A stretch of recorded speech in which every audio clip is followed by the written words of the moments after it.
तो ये बच्चों फेजर डायग्राम है। पिछली क्लास में मैंने एक्सप्लेन किया था, पिछली क्लास में मैंने आपको बताया था कि एक्सेल क्या होता है, इंडक्टिव रिएक्टेंस क्या होता है, इसकी डायमेंशन बताई थी मैंने।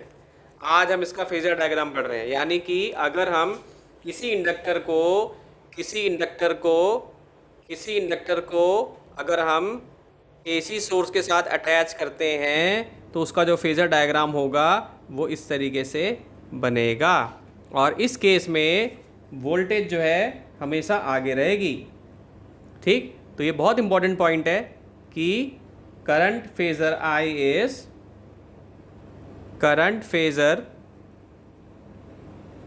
I is pi by 2 behind the voltage phasor V, the voltage phasor V।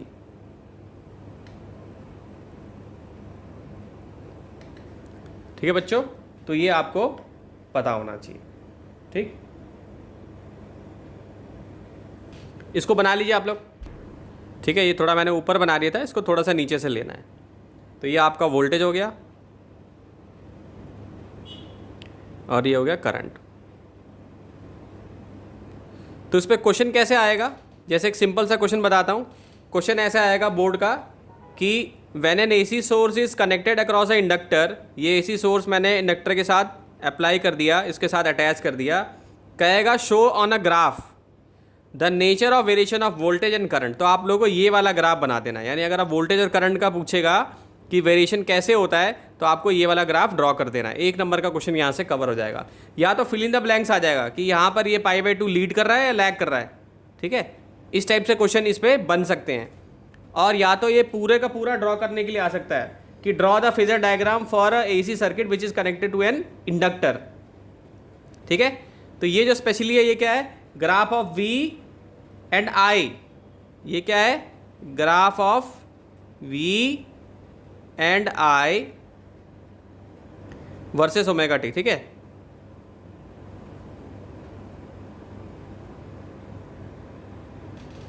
ठीक है, इसको लिख लीजिए सब लोग।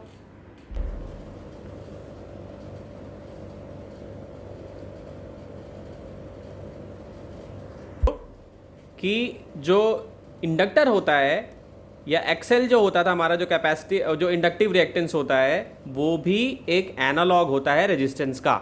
ठीक, लेकिन हमें ये चेक करना है कि क्या ये पावर उतनी कंज्यूम कर रहा है। तो हमने ये पढ़ा है पहले कि inductor has reactance, inductor has reactance.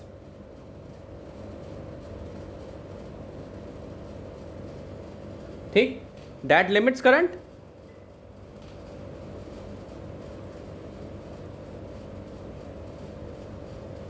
Similar to resistance।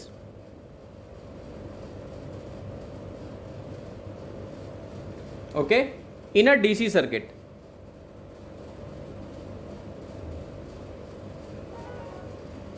Okay, तो हम यहाँ पे देखेंगे कि एवरेज पावर जो है इसकी कितनी है, लेकिन हम एसी के लिए कैलकुलेट कर रहे हैं सारा कुछ।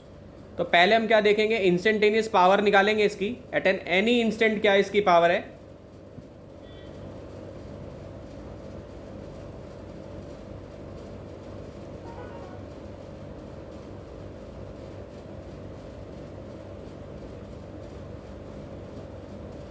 पावर का फॉर्मूला क्या होता था, वी आई होता था। किसकी निकाल रहे हैं, इंडक्टर की, तो मैंने एल यहाँ पे लगा दिया।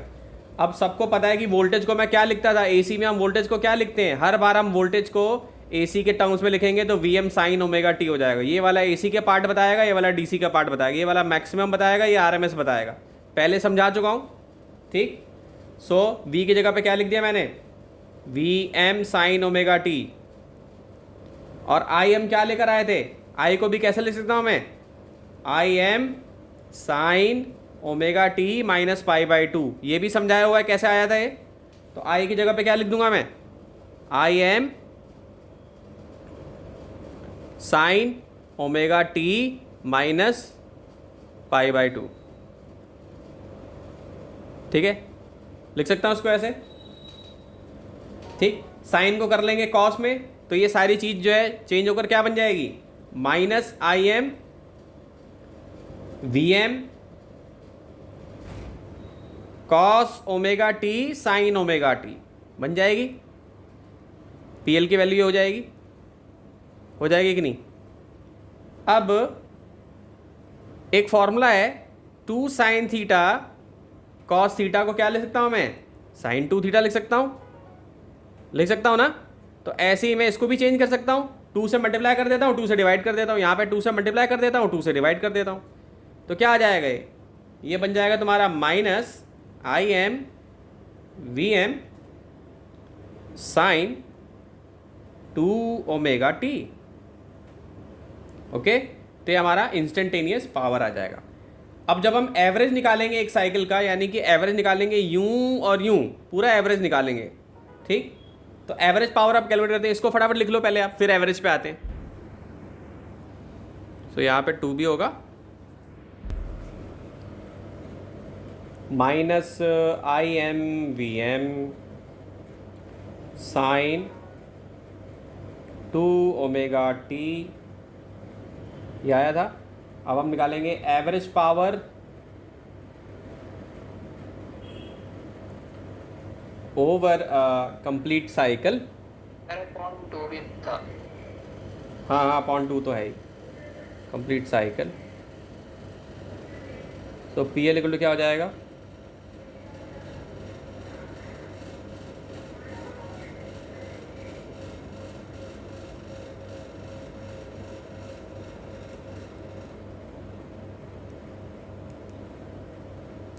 अपॉन 2 साइन 2 ओमेगा टी हो जाएगा ये।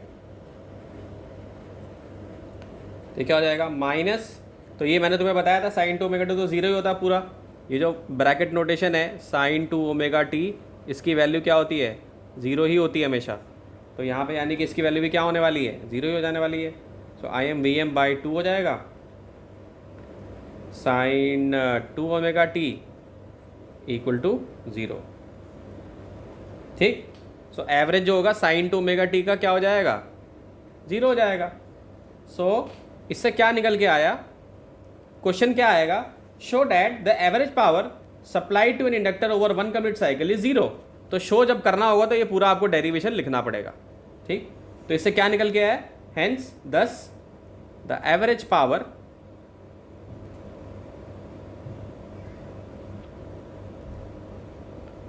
Supplied to an inductor over 1 complete cycle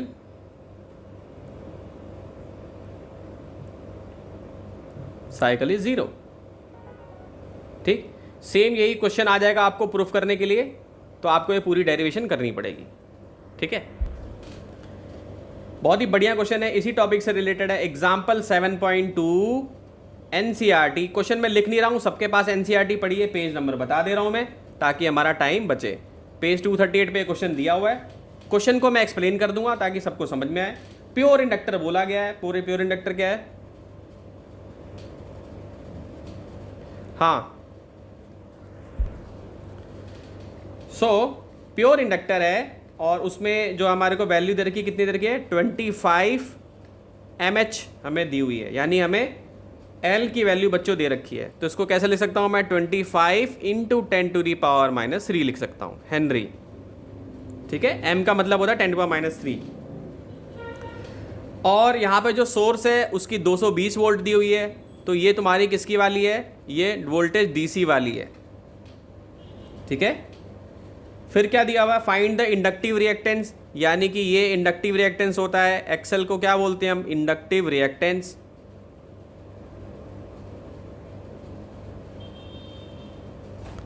और जो एक्सेल होता है वो किसके इक्वल होता है, 1/ω/L के इक्वल होता है।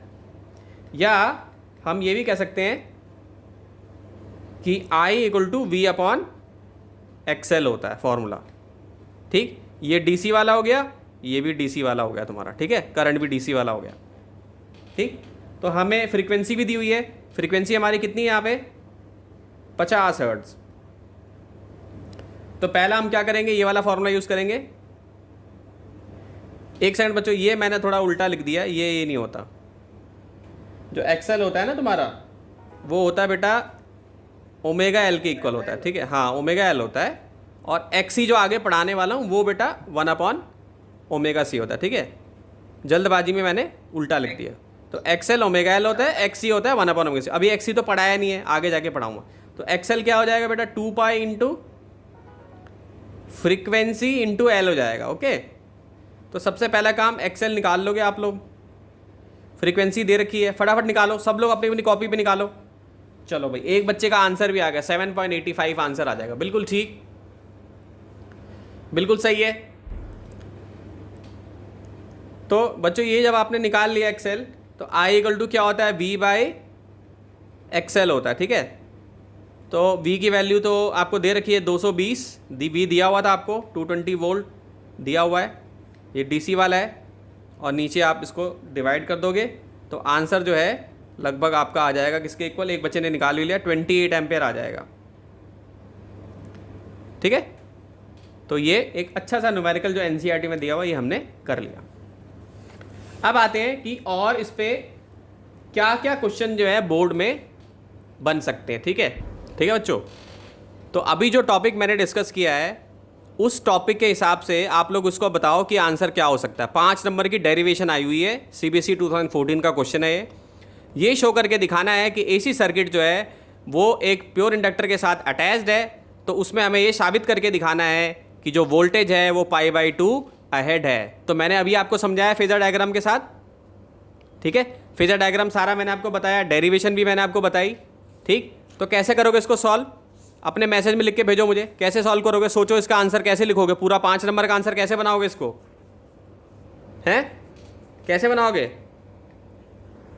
देखो पूरी की पूरी डेरिवेशन करोगे, सबसे पहले यहां से स्टार्ट करोगे आप,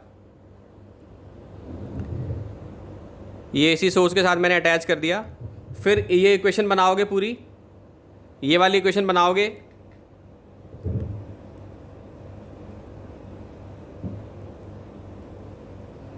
ये था हमारा, इसको क्या बनाओगे, V0 sign omega T LdI/dt बनाओगे, ठीक। इंटीग्रेट करोगे, इंटीग्रेट करने के बाद आई को ये लेकर आओगे, पहले करा चुका हूँ मैं, बस केवल मैं हिंट दे रहा हूँ कि कैसे कैसे पूरा लिखना है, पूरा डिटेल में समझाओगे पहले। ये एसी ये इंडक्टर है, ये एसी सोर्स के साथ कनेक्ट किया हुआ मैंने। तो आई की वैल्यू जब तुम्हारी ये आ जाएगी V0/ओमेगा L sine omega T minus π/2, तो I0 हो जाएगा तुम्हारा, क्या हो जाएगा, V0/ओमेगा L हो जाएगा, समझ रहे हो, ठीक। इसके बाद फेजर डायग्राम दिखाओगे, ये वाला फेजर डायग्राम दिखाओगे ऐसे, जिसमें वोल्टेज जो है 90 डिग्री पे आ रही है, देखो ओमेगा टी माइनस π/2 हो रहा है, तो करंट जो है तुम्हारा वोल्टेज से, तो वोल्टेज जो है लीड कर रहा है बाई π/2। 90 का मतलब क्या होता है, π/2 हो रहा है ना, देखो π/2 हो रहा है ना ये, ठीक है। तो जो मैंने अभी अभी जो पहले लिखवाया है पूरा डिटेल में, वो सारा आप इसमें ऑर्डर में पूरा पहले एजम्पशन जो लिया है वो लोगे, एसी करंट दिखा, एसी का सिंबल बनाओगे, एल बनाओगे, ये तो मैंने 3-4 स्टेप में जल्दी से बता दिया कि करना क्या है, लेकिन सारा पूरा डिटेल में अच्छे से 1-1.5 पेज का आंसर इसमें अच्छे से लिखना है, ठीक है, समझ में आ गया सबको। तो ये भी डेरिवेशन टाइप क्वेश्चन है, इसको पढ़िए आप लोग। अभी जो मैंने पिछला क्वेश्चन कराया है बिल्कुल सेम ही ये क्वेश्चन है, सब कुछ सेम ही लिखना है, इसमें एक्सप्रेशन निकालना है करंट के लिए आई, ठीक, और उसके बाद क्या निकालना है, इंडक्टिव रिएक्टेंस निकालना है। तो इसमें एक स्टेप और दिखाओगे, ये निकाल कर दिखाओगे एक्सेल, ये भी निकाल के दिखाओगे प्रूफ करके पूरा जो है, फिर फेजर डायग्राम भी बनाओगे कि कैसा बन रहा है, सेम ही सवाल है, लैंग्वेज थोड़ा सा ट्विस्ट किया हुआ है, बस यहाँ पे बोल दिया करंट हमें निकालना है, ठीक। तो करंट का एक्सप्रेशन निकाल के लाओगे पूरा जो है, ठीक, I = I0 sine omega T, I = I0 sine omega T minus π/2, ठीक है बच्चों, ये पूरा डिराइव करके दिखाओगे और उसके बाद फेजर डायग्राम भी बनाओगे, समझ गए। जब ये निकालोगे उसके बाद एक्सेल भी बताओगे, ये एक्सेल भी बताओगे कैसे डिराइव वो कराया है, ठीक। और फिर इक्वेशन से ये साबित करके दिखाओगे, डायग्राम बना के दिखाओगे कि देखो यहाँ पे 90 डिग्री से, जैसे पिछले वाले क्वेश्चन में क्या कर रहा था, वोल्टेज हमारा लीड कर रहा था ना 90 डिग्री से, तो इसमें यहाँ पे फेस दिखा दोगे करंट का flowing respect to applied voltage, तो यहाँ पे 90 डिग्री दिखा दोगे आप, यहाँ पे 90 डिग्री नहीं दिया हुआ है, ठीक, तो इसमें पूरा आपको एक्सप्लेनेशन देना पड़ेगा। अंडरस्टूड? तो ये क्वेश्चन भी बोर्ड में आया हुआ है, ये प्लग की है, ये एसी सोर्स है। तो सवाल ये है कि जब हम इसको ऑन करेंगे, प्लग की को कनेक्ट करेंगे, तो ब्राइटनेस पे क्या फ़र्क पड़ेगा, जो ब्राइटनेस है लैम्प की वो उस पर क्या फ़र्क पड़ेगा। ठीक है, so what happens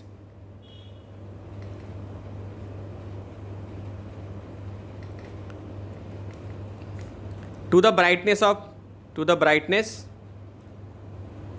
of the lamp,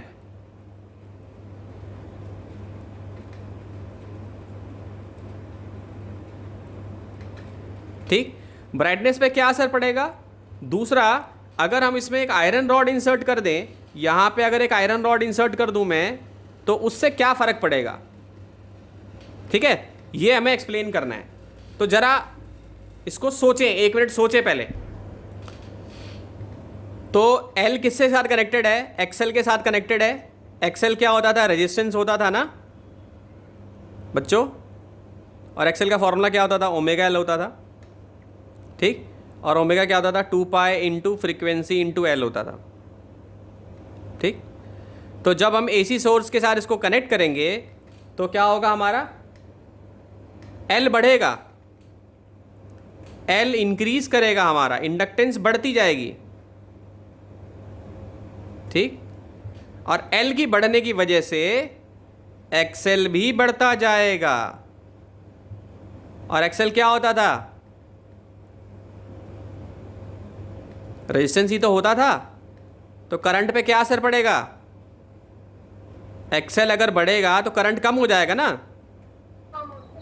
तो लैंप की ब्राइटनेस घटेगी बढ़ेगी, डिक्रीज करेगी कि इंक्रीज करेगी। लैंप की ब्राइटनेस करंट के कम होने की वजह से डिक्रीज करेगी या इंक्रीज करेगी, बताओ बच्चों, क्या होगा आंसर इसका बेस्ट।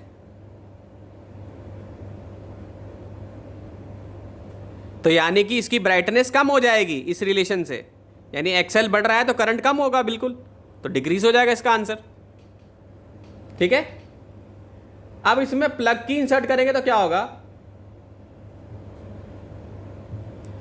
ये प्लग की इंसर्ट कर दी और हमने ये आयरन रॉड कर दी, तो उससे भी क्या होगा, एल बढ़ेगा, तब भी ब्राइटनेस क्या होगी इसकी, कम हो जाएगी।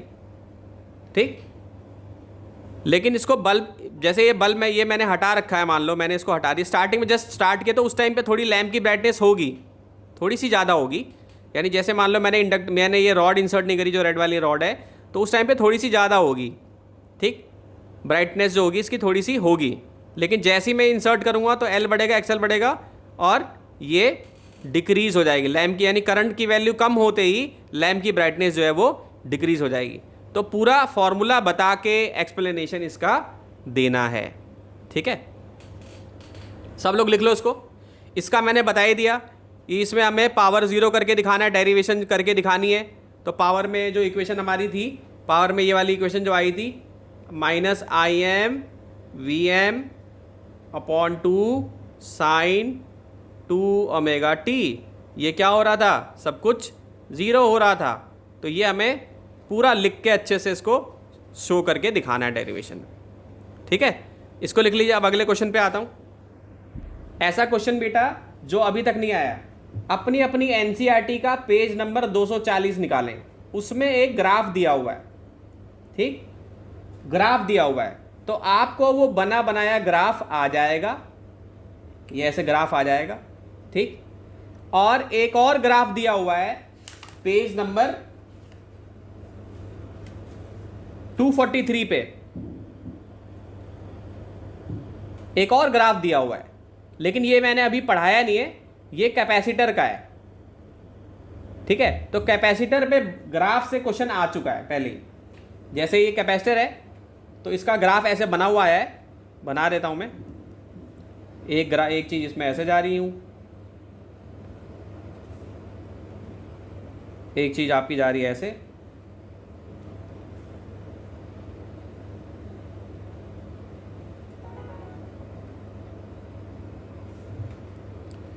और एक चीज़ जो है यूं।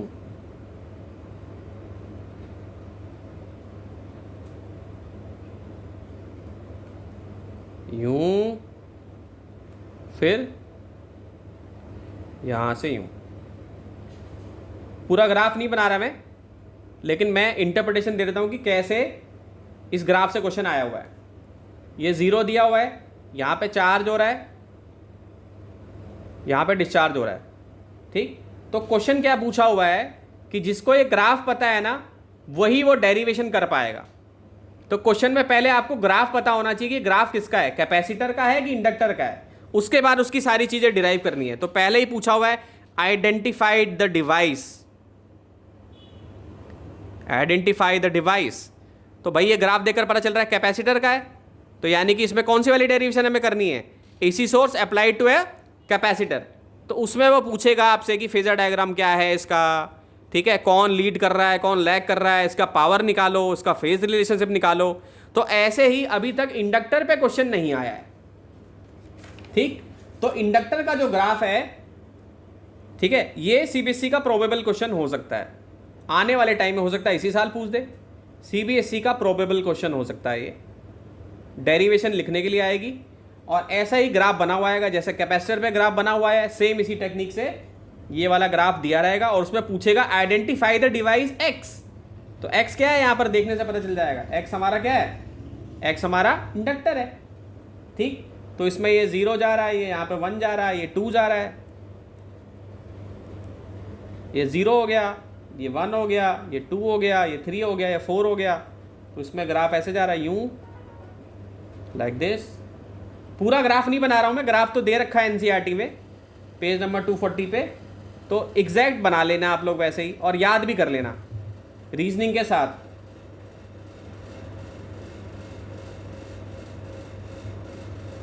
ठीक है, अब देखो यहाँ पे जो लाइनें जो जा रही हैं वो कैसे कैसे जा रही हैं। इसमें जो लाइन है वो यहाँ से जा रही है और यहाँ से यूं मुड़ जा रही है। यहाँ पे भी ऐसे लाइन मुड़ रही है, ब्लैक पेंसिल में बना रहा हूँ, और यहाँ से मुड़ रही है, यहाँ से मुड़ने के बाद यहाँ से मुड़ के इस तरफ जा रही है।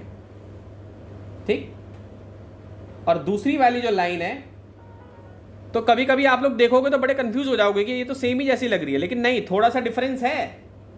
ठीक है, दूसरी जो लाइन जा रही है वो यहाँ से जा रही है, यूं जा रही है,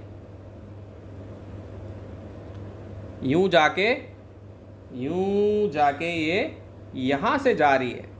और कैपेसिटर वाली में कहां से जा रही थी, कैपेसिटर वाली में 3 लाइनें जा रही थी। एक लाइन तो ऐसे जा रही थी, कैपेसिटर वाली में भी यहां से लाइन जा रही थी। ठीक, और कैपेसिटर वाली में जो एक डॉटेड लाइन थी, जो डॉटेड लाइन है वो यहां से जा रही थी, नीचे जा रही थी, ऐसे लाइक दिस, ऐसे जा रही थी लाइन।